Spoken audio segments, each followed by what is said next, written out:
A piece of raw bismuth is heavy in the hand. It cleaves along sharp, distinct angles.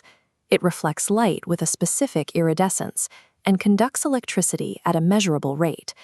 These macroscopic physical properties are not solely determined by the individual atoms themselves. They are the direct result of strict geometric rules governing exactly how those atoms are arranged in space. This introduces the central duality of crystallography. The physical reality of all solid matter is built upon a rigid, invisible, and highly abstract mathematical framework. We can distill this relationship into a single core equation. A space lattice plus a basis equals a crystal structure. To understand how matter behaves, we have to build this mathematical grammar from the ground up, starting with nothing more than imaginary points in an empty void. By mastering the invisible geometry of the lattice, we define the tangible limits of solid matter. We begin with the simplest abstraction. Imagine plotting a single mathematical point in a two-dimensional void. To populate this space, we apply fundamental translation vectors. These vectors define a mathematical operation that duplicates our initial point, stepping it outward at precise intervals to form a continuous, infinite grid. This creates a perfect space lattice, governed by the principle of identical surroundings. Every single point in this grid looks exactly the same from any vantage point in the structure. Figure 1.1 shows how we partition this grid.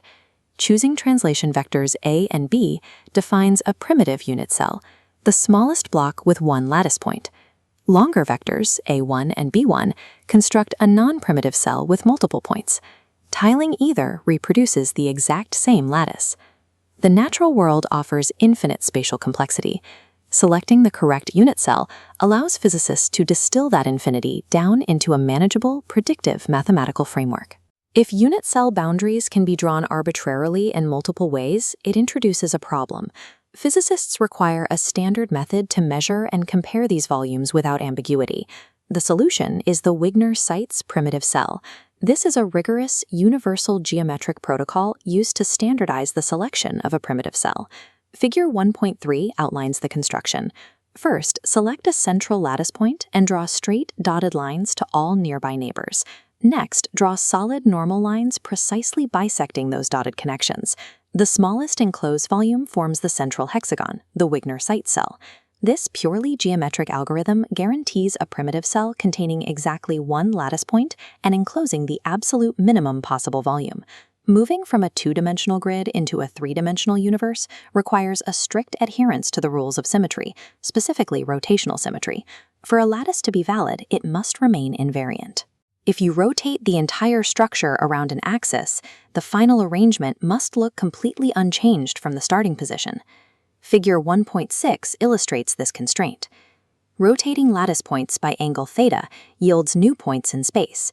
To maintain periodicity, their distance must be an integer multiple of the original spacing, resulting in equation 1.4, where cosine theta equals an integer minus 1 divided by 2. Because the cosine function is mathematically bounded between 1 and -1, only specific angles of rotation are permissible. Specifically, a lattice can only sustain 1, 2, 3, 4, and 6-fold rotations. This illustration in figure 1.7 demonstrates exactly why 5-fold and 7-fold rotations fail this periodicity requirement. When pentagons are placed side by side, they cannot tile smoothly. They leave unfillable voids in space. This matrix in figure 1.11 displays the ultimate consequence of this trigonometric limit. Because of the rotational rules, all three-dimensional crystalline matter in the universe is restricted to exactly 14 distinct space lattices, known as Bravais lattices. The physical shapes of crystals found in nature are not random. They are strictly confined by an unavoidable mathematical boundary condition. Navigating within these 14 Bravais lattices requires a specialized coordinate system. We need a way to pinpoint specific internal planes where physical phenomena, like optical reflection or mechanical shear, actually occur. Crystallographers achieve this using Miller indices, a standardized numbering protocol for representing the orientation of any plane within a lattice. Figure 1.15 maps out the protocol. First, we determine where a specific plane intercepts the axes, here at 1, 2, and 1. Next, we take the reciprocals to avoid infinities and simplify them into the smallest integers, resulting in the Miller index 2, 1, 2. Miller indices provide a universal coordinate language.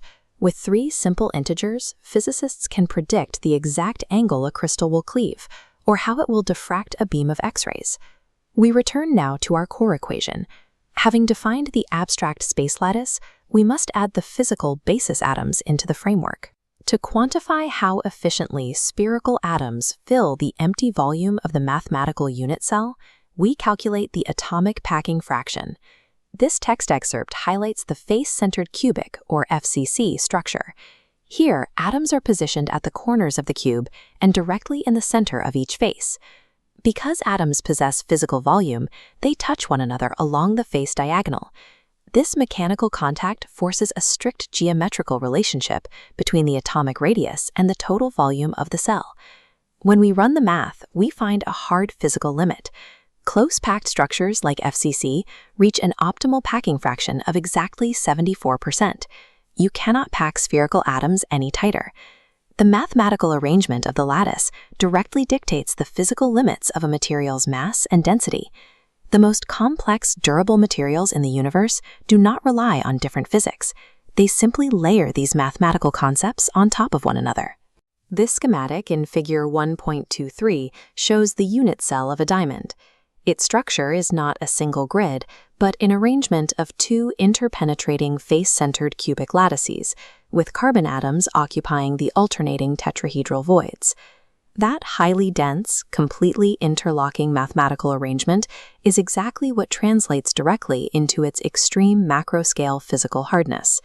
By decoding space lattices, unit cells, and symmetry operations, we stop looking at solid matter as opaque objects. We are reading the literal geometric blueprints of the physical world.